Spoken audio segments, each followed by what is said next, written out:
Bonjour, nous nous retrouvons pour la correction d'un exercice sur la parité des fonctions.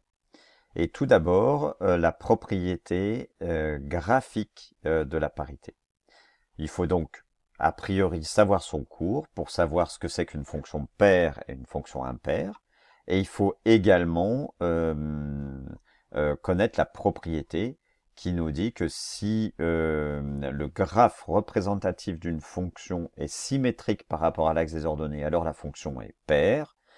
Si le graphe représentatif de la fonction est symétrique par rapport à l'origine alors du repère, alors la fonction est impaire. Ici, on avait chaque cas de figure et il fallait bien dire la courbe est symétrique, la fonction n'est pas symétrique, la fonction c'est l'expression. Donc la courbe représentative de la fonction est symétrique par rapport à l'origine du repère. Par conséquent, par propriété, la fonction qui correspond est impaire. C'est pas la courbe qui est impaire. Donc il faut utiliser le bon vocabulaire. On en a parlé en classe, on a bien insisté dessus. Et il faut noter, prendre des notes et apprendre le vocabulaire. Le vocabulaire est important. Dans la fonction de droite, là, eh bien, la courbe représentative de la fonction est symétrique par rapport à l'axe des ordonnées, donc par propriété, la fonction correspondante est paire.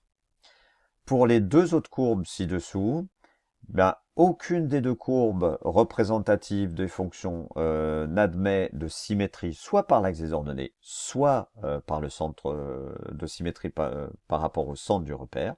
Donc par propriété, eh bien aucune des fonctions est paire ou impaire. Donc il n'y en a aucune, elles sont ni paires ni impaires. Voilà. Il fallait ensuite étudier la parité, mais cette fois la parité à l'aide des définitions un peu plus calculatoires et la définition formelle. Il faut pour ça connaître la définition formelle, et la définition elle commence par le domaine de définition de la fonction. C'est-à-dire qu'il faut connaître le domaine de définition, vérifier si ce domaine de définition il est centré en zéro, c'est-à-dire s'il admet une symétrie. Et à partir de ce moment-là, uniquement, on va pouvoir tester à l'aide de la définition si la fonction est paire ou impaire en calculant l'expression f de moins x. Alors, ici, on a plusieurs exemples. Il fallait étudier f de x égale 3x carré plus 1, défini sur R. Le domaine de définition de la fonction, c'est R. Il est centré en 0, on l'a vu plein de fois en classe, c'est-à-dire que si je prends n'importe quelle valeur x dans cet ensemble, grand R, son opposé, moins x, est aussi dans grand R. Si je prends 2, moins 2 est dans R. Si je prends moins 10, 10 est dans R. C'est ça le fait que l'intervalle soit centré en 0 ou encore symétrique par rapport à 0. C'est la première chose. Si on n'a pas ça, ce n'est pas la peine d'aller plus loin. La fonction ne sera ni paire ni impaire. Maintenant qu'on a bien vérifié ça, eh bien on calcule f1 de moins x. C'est à partir du moment où on a fait ça qu'on peut calculer f1 de moins x. C'est-à-dire qu'on remplace dans l'expression x par moins x et on va tester si on retrouve exactement la même expression ou si on retrouve l'expression, l'opposé de l'expression, c'est-à-dire moins f1 de x. Ou bien si on retrouve ni l'une ni l'autre.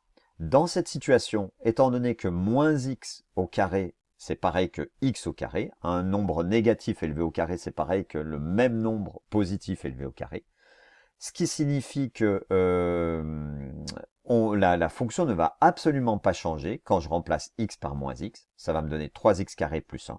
Donc on retrouve exactement la même expression qu'au début.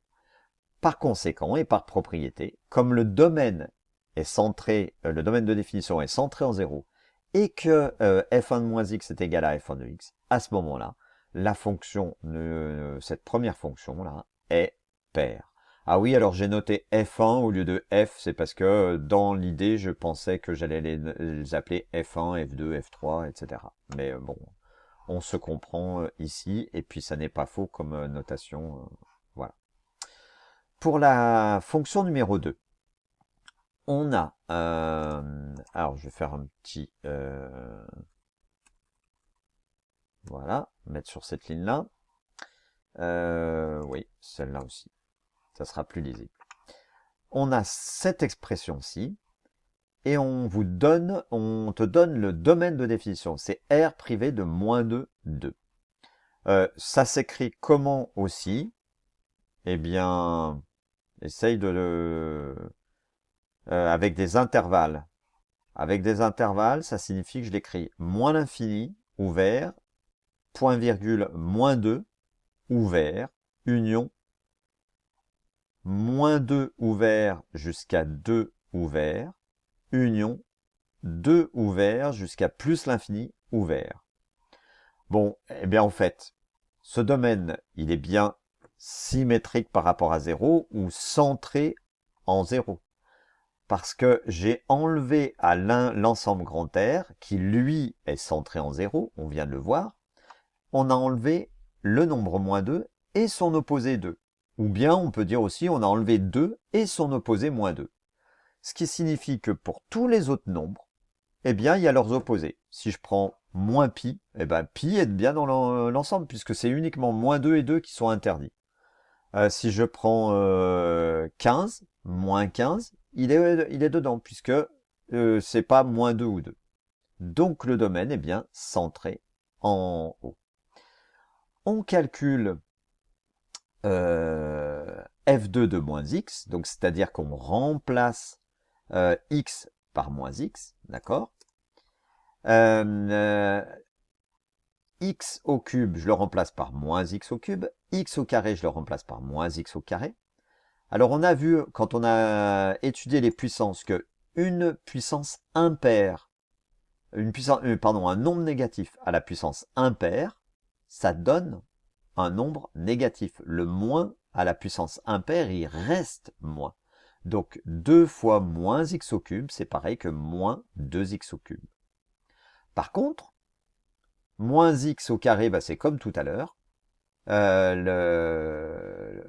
carré d'un nombre négatif, c'est positif, donc ça fait x carré. Donc mon expression, elle devient moins 2x au cube sur x carré moins 4. Si on regarde par rapport à l'expression de départ, eh bien en fait, qu'est-ce qu'on a fait? C'est comme si ce moins-là, eh bien, on l'avait mis en fait devant la fraction, c'est-à-dire là. Et là, puisque le moins, je peux le mettre au numérateur, devant tout le dénominateur ou devant la fraction. C'est exactement la même chose. Et bien là, on a bien moins et l'expression qui était ici. La même expression qui était ici. Ça veut dire qu'on a bien moins f2 de x. Ceci, par propriété du cours, ça signifie que la fonction est impaire puisque le domaine était bien centré en 0. Pour la fonction suivante, on nous dit f de x égale x puissance 4 plus 3x2 et on me donne le domaine de définition sur lequel je veux l'étudier. On me dit que c'est moins 3 jusqu'à plus l'infini. Première chose, j'étudie le domaine de définition. Eh bien, je remarque tout de suite qu'il n'est pas centré en 0. En effet, il me suffit de prendre une valeur à l'extérieur de ce domaine. Si je prends moins 7, eh bien, il n'est pas dans le domaine, alors que 7 est dans le domaine. Donc, ça signifie que quand je prends un nombre qui est entre moins 3 et plus l'infini, son opposé n'est pas forcément dans moins 3 plus l'infini. Donc, le domaine n'est pas centré.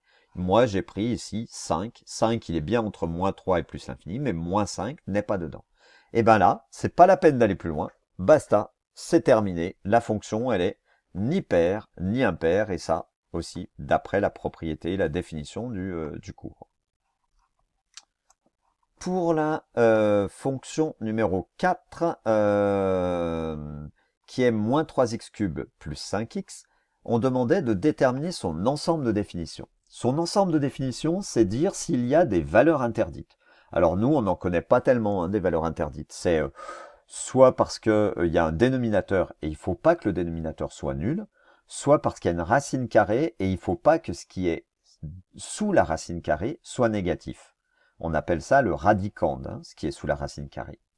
Ici, eh bien, moins 3x cube plus 5x, il n'y a rien de tout ça. Je peux mettre n'importe quoi comme valeur. Si je peux mettre n'importe quoi, ça veut dire qu'il n'y a pas de valeur interdite et que le domaine de définition, c'est grand R. Voilà.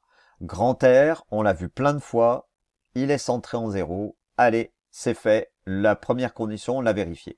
Maintenant, on peut se lancer dans le calcul de f4 de moins x. Donc, j'écris la même expression en remplaçant le x par moins x. Hein.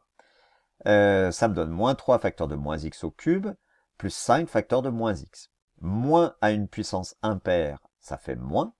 Et il y avait un moins devant. Donc ça fait plus, moins par moins, ça fait plus. Donc 3x au cube. 5 fois moins x, ça fait moins 5x. Il y avait un plus devant, donc plus par moins, ça fait moins. Donc ça me donne 3x au cube moins 5x. Et je remarque que ceci, c'est pareil que,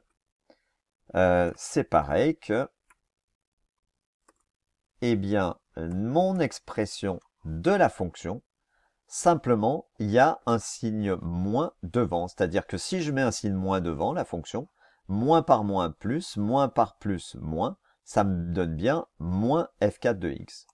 Par conséquent, par propriété, la fonction est impaire. Allez, enfin pour terminer, la dernière fonction, c'est 2x au cube sur x moins 4. Le domaine de définition, on me le donne, c'est R privé de 4. Alors, on peut se rendre compte d'après ce que j'ai dit que c'est assez logique, puisqu'il faut que x-4 soit différent de 0.